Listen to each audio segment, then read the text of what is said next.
రామాయణం నిజంగా జరిగిందా లేక ఇది కేవలం ఒక మతపరమైన పుస్తకమా అని మీరెప్పుడైనా ఆలోచించారా?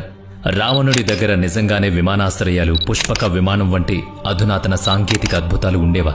లంక అంటే ఇప్పటి శ్రీలంక దేశమేనా? అక్కడ నిజంగా రావణుడి బంగారు భవనం ఉండేదా? రామసేతు మానవ నిర్మిత వంతెన అని నాసా ఫోటోలు నిజంగానే చూపిస్తున్నాయా? సీతాదేవిని బంధించిన అశోకవనం ఇప్పటికీ నిజమైన ప్రదేశంలా ఉందా? శ్రీలంకలోని కొన్ని ప్రాంతాల్లో కేవలం హిమాలయాల్లో దొరికే ఔషధ మొక్కలు ఎందుకు కనిపిస్తాయి? రామాయణంలో చెప్పబడిన ఆ మొక్కలు అక్కడికి ఎలా వచ్చాయి? హనుమంతుడు ఎత్తి తెచ్చిన సంజీవని పర్వతం తాలూకు విరిగిన భాగం ఇప్పటికీ అక్కడ ఉందా? సుగ్రీవుడి గుహ, జటాయువు పడిపోయిన యుద్ధస్థలం, విభీషణుడి భవనం మరియు శబరి ఆశ్రమం నిజంగా ఉన్నాయా? హనుమంతుడు లంకను దహనం చేసిన చోట మట్టి ఇప్పటికీ నల్లగా కాలిపోయినట్టు బూడిదలా ఎందుకుంది? ఆ నల్లటి మట్టిలో ఇప్పటికీ ఏ మొక్కలు ఎందుకు పెరగవు? రావణుడు అదృశ్యమయ్యే గుహలు ఇప్పటికీ అలాగే ఉన్నాయా? అసలు రామాయణం కేవలం 7,000 నుంచి 10,000 సంవత్సరాల క్రితం నాటి కథ, లేక ఈ భూమిపై జరిగిన నిజమైన చరిత్రనా అనేది అతి పెద్ద ప్రశ్న. దీని ఆనవాళ్లు ఇప్పటికీ సజీవంగా ఉన్నాయని అంటారు. రామాయణానికి సంబంధించిన ఈ రహస్యాలు ఎంత ఆశ్చర్యకరంగా ఉంటాయో అంత అద్భుతంగా కూడా ఉంటాయి. ఈరోజు మనం ఈ పురాతన చరిత్రకు సంబంధించిన 25 నిజమైన ఆధారాల్ని చూడబోతున్నాం. మీకు సరైన సమాచారం ఇవ్వడానికి మేము ఎంతో పరిశోధన చేశాం. అందుకని ఈ వీడియో చివరి వరకు తప్పకుండా చూడండి, కొంచెం ఓపిగ్గా. ఇలాంటి బలమైన ఆధారాలు మీకు మరెక్కడా దొరకవు. మా చిన్న విన్నపం ఏంటంటే, ఈ వీడియో కనుక మీకు నచ్చితే మన ఛానల్ని లైక్ చేయండి, అలాగే సబ్స్క్రైబ్ చేయడం మాత్రం మర్చిపోకండి. మొదటి రహస్యం: రావణుడి విమానాశ్రయాలు మరియు లంకలో ఉన్న 4 రన్వేలు.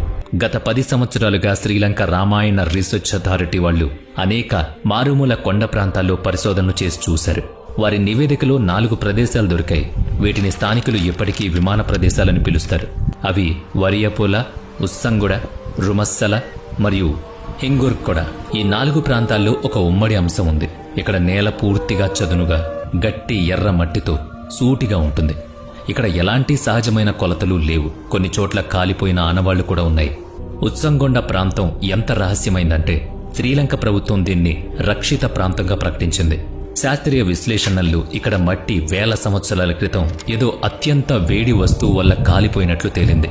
ఏదైనా భారీ లోహపు యంత్రం నేలపై దిగినప్పుడు వచ్చే రాపిడి లేదా ఘర్షణ వల్ల ఇలా జరుగుండొచ్చు. అందుకే రావణుడి దగ్గర ఎగరగలిగే అధునాతన సాంకేతికత ఉందని, ఇవి ఆ విమానాలు దిగే ప్రదేశాలని చాలామంది శాస్త్రవేత్తలు నమ్ముతారు. రామాయణాన్ని నమ్మేవారికి ఇది మొదటి పెద్ద ఆధారం. రెండవ రహస్యం: రావణుడి బంగారు భవనం మరియు భూగర్భ సొరంగాల రహస్యం. శ్రీలంకలోని అనేక ప్రాంతాల్లో భూమి లోపల గుహల నెట్వర్క్ ఉన్నట్లు పురావస్తు ఆధారాలు లభించాయి. లంకలోని సిగిరియా రాతికోట కింద దొరికిన రహస్య సొరంగాలు ఎంత అధునాతనంగా ఉన్నాయంటే పురావస్తు శాస్త్రవేత్తలు కూడా ఆశ్చర్యపోయారు. రావణుడు ఇలాంటి సొరంగాల ద్వారానే లంకలోని ఒక ప్రాంతం నుంచి మరొక ప్రాంతానికి వెళ్లేవాడు. వీటిలో కొన్ని సొరంగాలు సముద్రం వైపు తెరుచుకోవడం అత్యంత ఆశ్చర్యకరం. ఇది ఉపరితలం మరియు భూగర్భం రెండిటిలోనూ నిర్మించిన పురాతన నగరమని పరిశోధకులు అంటున్నారు. మూడవ రహస్యం: అశోకవనం. ఇది ఇప్పటికీ ఉన్న నిజమైన ప్రదేశం.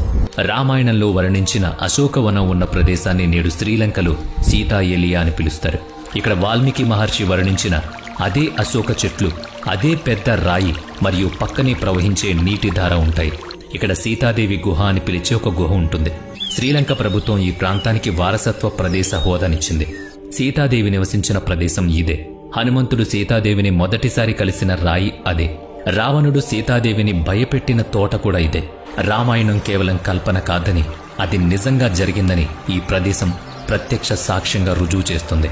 ఈ ప్రదేశం దట్టమైన అడవుల్లో పురాతన రాతి గోడలతో చుట్టబడి ఉంది.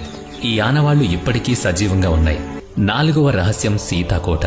దీని స్థానిక చరిత్ర కూడా అంగీకరిస్తుంది. అశోకవనం తర్వాత సీతాదేవిని బంధించిన భవనాన్ని శ్రీలంకలో సీతాకోటువా అని పిలుస్తారు. ఈ ప్రాంతం దట్టమైన అడవుల్లో పురాతన రాతి గోడలతో చుట్టబడి ఉంటుంది. ఇక్కడ అనేక గదుల శిథిలాలున్నాయి మరియు ఇది ఒక చిన్న సరస్సుతో అనుసంధానించబడి ఉంటుంది. స్థానిక సాహిత్యం మరియు శ్రీలంక చరిత్ర ప్రకారం సీతాదేవి ఇక్కడే ఉండేవారు. పురావస్తు శాఖ దీన్ని ధృవీకరించబడిన పురాతన ప్రదేశంగా ప్రకటించింది. 5వ రహస్యం: దూనగిరి పర్వతం. ఇది అసలైన సంజీవని ప్రదేశం. ఉత్తరాఖండ్లోని దూనగిరి పర్వతాన్ని హనుమంతుడు సంజీవని కోసం తెచ్చిన ప్రదేశంగా చెప్తారు. దీన్ని నిరూపించడానికి 3 పెద్ద వాస్తవాలున్నాయి. భారతదేశంలోని మరే ఇతర పర్వతంపై దొరకని అనేక మూలికలు ఈ పర్వతంపై ఇప్పటికీ దొరుకుతాయి. హిమాలయ వైద్యులు దీన్ని ఔషధాల కేంద్రంగా పిలుస్తారు. ఇది అన్నిటికంటే పెద్ద ప్రశ్నను లేవనెత్తుతుంది. అసలు హిమాలయ మొక్కలు శ్రీలంకకు ఎలా వెళ్లాయి? హనుమంతుడు పర్వతంలో కొంత భాగాన్ని ఎత్తుకుని వెళుతున్నప్పుడు దాని ముక్కలు శ్రీలంకలో పడ్డాయని రామాయణ పరిశోధకులు చెబుతారు. నిజానికి శ్రీలంకలోని రిటిగలే ప్రాంతంలో హిమాలయాల్లో మాత్రమే దొరికే అరుదైన వనస్పతులు ఇప్పటికీ లభిస్తాయి. 6వ రహస్యం, శ్రీలంకలో హిమాలయ మొక్కలు దొరకడమే అత్యంత ఆశ్చర్యకరమైన రుజువు.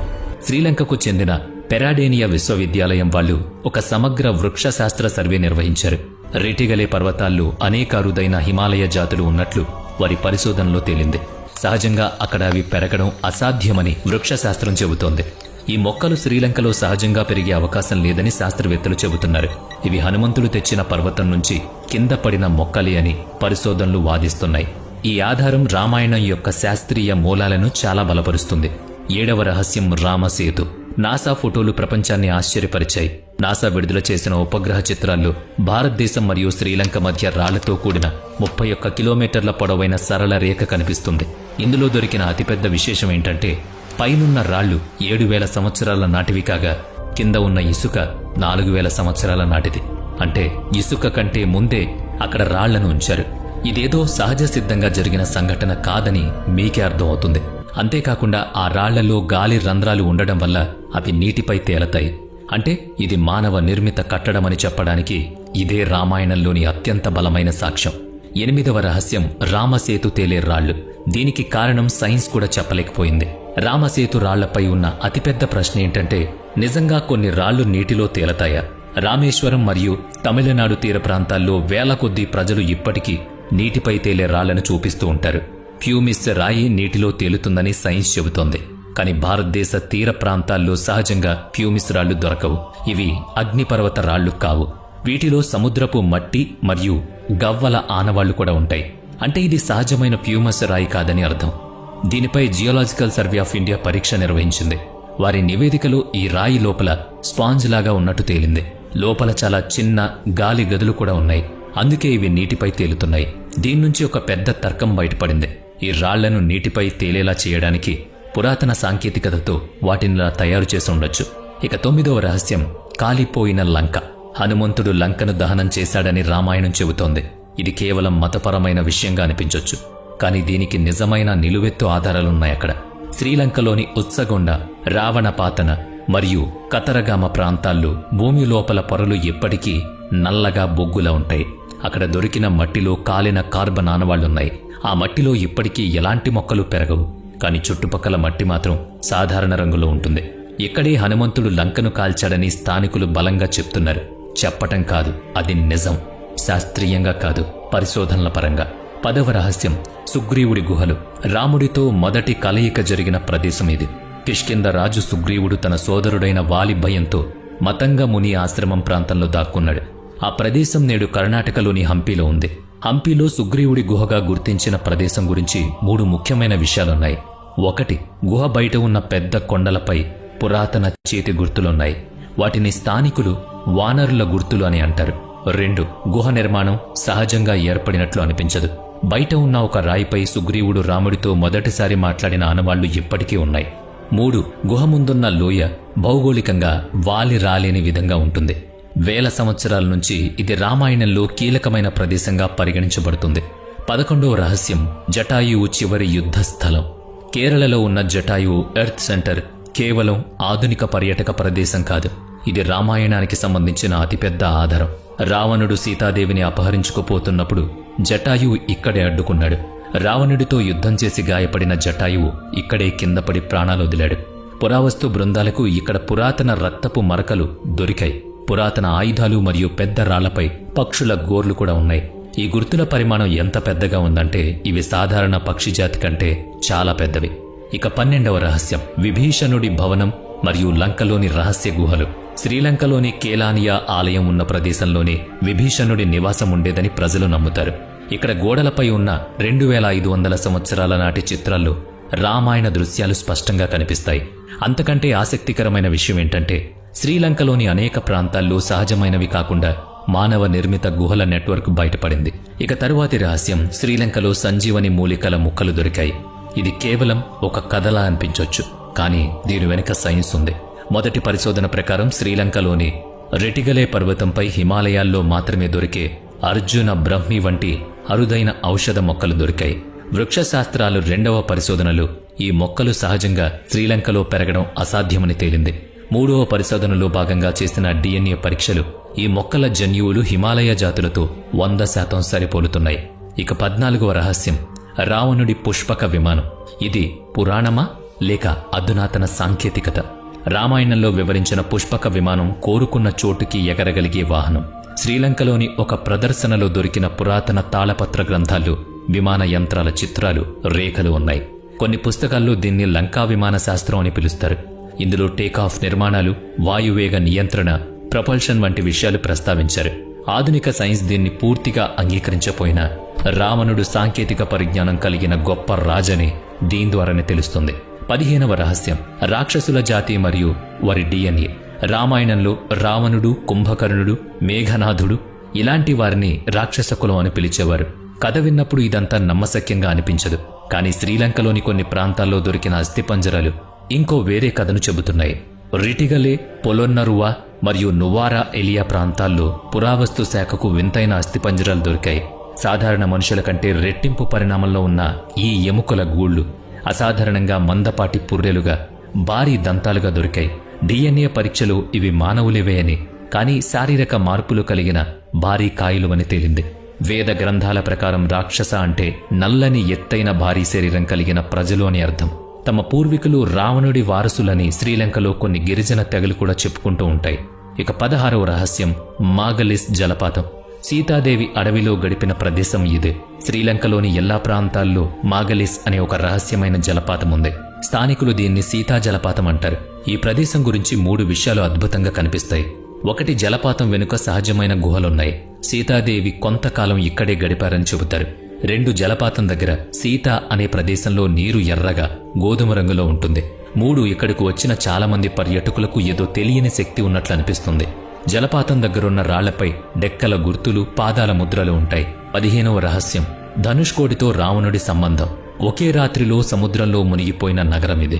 1964 తుఫాన్లో తమిళనాడులోని ధనుష్కోటి నగరం సముద్రంలో కలిసిపోయింది. కానీ స్థానిక కథల ప్రకారం ఈ నగరం రావణ కాలం నాటిదే. రామాయణం ప్రకారం ఇక్కడి నుంచే రామసేతు నిర్మాణం మొదలైంది. సముద్రుడు ఇక్కడే మొదట దారిచ్చాడు. ధనుష్కోటికి సంబంధించిన అత్యంత రహస్యమైన విషయం ఏంటంటే, సముద్రం అడుగున ఇప్పటికీ పురాతన కట్టడాల శిథిలాలు దొరుకుతున్నాయి. కొన్ని రాత్రుల్లో నీటి అడుగుకు వెళ్లిపోయిన ఈ నగరం చరిత్రకు ఇవే ఉదాహరణలు. ఇక తరువాతి రహస్యం, అశోకవనంలోని నిజమైన చెట్లు. ఇవి 2500 సంవత్సరాల నాటి సజీవ వృక్షాలు. రామాయణంలో వర్ణించిన అశోకవనం నేడు కేవలం కథ కాదు, అది ఒక నిజమైన ప్రదేశం. శ్రీలంకలోని సీతా ఎలియా గార్డెన్లో ఇప్పటికీ అనేక పురాతన అశోక వృక్షాలున్నాయి. సీతాదేవి ఈ చెట్ల మధ్యనే కూర్చునేవారని స్థానికులు చెబుతారు. అత్యంత ఆశ్చర్యకరమైన విషయం ఏంటంటే, బొటానికల్ సర్వే ప్రకారం ఈ చెట్ల వయస్సు 2000 నుంచి 2500 సంవత్సరాల పైమాటే. ఇక తరువాతి రహస్యం, కుంభకర్ణుడు నిద్రించిన భవనం మరియు కొండ లోపలి రహస్యం. శ్రీలంకలోని ట్రింకోమలి ప్రాంతంలో కోటేశ్వరం క్లిఫ్ అనే ఒక రహస్యమైన పర్వతం ఉంది. ఇక్కడ ఒక భారీ గుహ ఉంది. దీన్ని స్థానికులు కుంభకర్ణుడి గుహ అని పిలుస్తారు. ఈ గుహ పూర్తిగా మానవ నిర్మితంలా ఉండడంతో పురావస్తు నిపుణులు ఆశ్చర్యపోయారు. లోపల 30 నుంచి 40 మీటర్ల పొడవైన చదునైన ప్రదేశం ఉంది. గుహ పైకప్పుపై ఏదో భారీ శరీరం నిద్రించినట్లుగా ఉంది. గోడలపై బొగ్గులాంటి నల్లటి ఆనవాళ్లున్నాయి. ఇక నెక్స్ట్ వన్, సీతాదేవి అగ్ని పరీక్ష. ఆ ప్రదేశంలో దొరికిన రేడియో ధార్మిక కణాలు. రామాయణం ప్రకారం లంక నుంచి తిరిగొచ్చిన తర్వాత సీతాదేవి తన పవిత్రతను నిరూపించుకోవడానికి అగ్ని పరీక్ష చేసింది. అయితే దీనికి ఏదైనా నిజమైన ప్రదేశం ఉందా అని అడిగితే అవునని గట్టిగా సమాధానం చెప్పండి. శ్రీలంకలోని పుస్సెలావా లోయలో ఒక ఖాళీ ప్రదేశం ఉంది.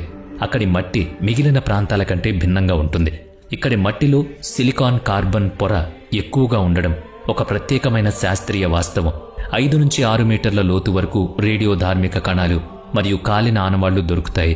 ఇక్కడ దగ్గరలో ఎలాంటి అగ్నిపర్వతం లేదు. సీతాదేవి ఇక్కడే అగ్ని పరీక్ష కోసం నిలబడ్డారని గట్టి ఆనవాళ్లు దొరికాయి.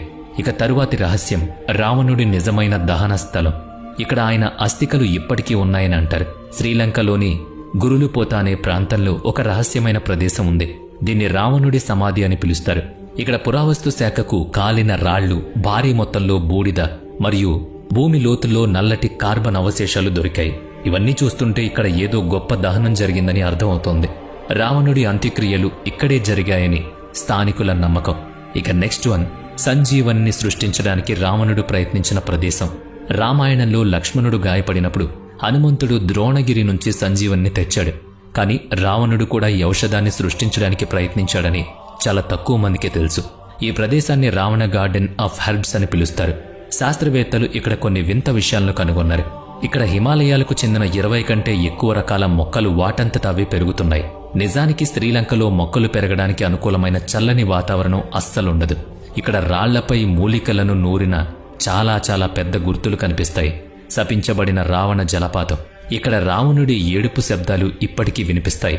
శ్రీలంకలో ఎల్లా ప్రాంతంలో రావణ ఫాల్స్ అని ఒక భారీ జలపాతం ఉంది. ఈ జలపాతం ఎందుకంత ప్రత్యేకం అంటే, ఎందుకంటే ఇక్కడ మనిషి గొంతు లాంటి స్వరాలు వినిపిస్తాయి. రాత్రిపూట ఎవరో ఏడుస్తున్నట్టు అనిపిస్తుంది. రావణుడు ఇక్కడే కూర్చుని రాత్రంతా విలపించాడని చెబుతారు. శాస్త్రవేత్తలు ఎకోసిస్టమ్ మ్యాపింగ్ చేసినప్పుడు వాళ్ళు ఆశ్చర్యపోయేలాగా అచ్చం ఒక మనిషి గొంతు వినిపించింది ఇక్కడ. ఇక నెక్స్ట్, హనుమంతుడి తోక మంటల్ని చల్లార్చిన సరస్సు. రామాయణంలో హనుమంతుడి తోకకు నిప్పంటిస్తే అతను లంకను దహనం చేశాడని చెప్తూ ఉంటారు. కానీ ఆ మంటలు ఎక్కడారుతాయి? శ్రీలంకలో ఉత్సగొండ అనే ఒక సరస్సు ఉంది. హనుమంతుడు తన తోక మంటలను ఇక్కడే చల్లార్చుకున్నాడట. ఇక తరువాత చెరిగిపోయిన సీతాదేవి పాదముద్రలు. శ్రీలంకలోని దివురుంపొల ప్రాంతంలో ఒక ఖాళీ ప్రదేశం ఉంది. అక్కడ నేలపై 2 సహజమైన ఆకృతులు దొరికాయి. అవి 2 అచ్చం మనిషి పాదాల్లాగే ఉంటాయి. సీతాదేవికి ఇక్కడే అగ్ని పరీక్షనిచ్చారు. మంటల్లోకి వెళ్లే ముందు ఇక్కడే నిలబడ్డారని స్థానికులు చెబుతారు. ఇక్కడున్న అత్యంత రహస్యమైన విషయం ఏంటంటే, ఈ పాదముద్రలు వర్షం పడినా చెరిగిపోవు. ఇక్కడి మట్టి మిగిలిన ప్రాంతాల కంటే చాలా గట్టిగా ఉంటుంది. చుట్టుపక్కల ప్రాంతం గుండ్రంగా మారిపోయి ఉంటుంది. నేలపై హీట్ స్కాన్ చేసినప్పుడు కొన్ని చోట్ల ఉష్ణోగ్రత వేరుగా ఉన్నట్లు తేలింది. సతీతత్వాన్ని నిరూపించే అగ్నిని ఈ నేల చూసిందని దివురుంపొల ఆలయ పూజారులు చెబుతారు. ఇలా అనేక రహస్యాలు శాస్త్రీయ